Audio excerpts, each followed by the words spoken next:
Ka-viewers, mainit na po sa atin lahat. Nandito ako sa Gasan Seaview Park. Nagkarga kami ng bigas. Nakisakay lang tayo commute. Kitang-kita nyo naman ang ganda ng Gasan din. Ganyan kaganda. Tingnan nyo naman ang ganda, diba? Ito yan, nagkakarga kami ng bigas. At nakisakay nga lang tayo sa jeep. Dito sa Fresco, dito sa Benab. Puntang Binabista. Sasakay tayo ng Binabista, Malibago naman.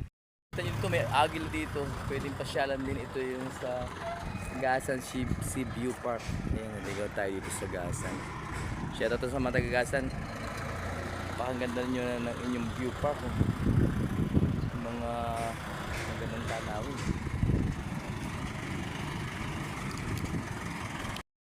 Putang ng pagumpat. Ka-viewers, ayan. Galing po ako sa meeting sa DNR about sa Pambina. At dito ako sumakay sa pinsa namin. Presto. So, nandikaw.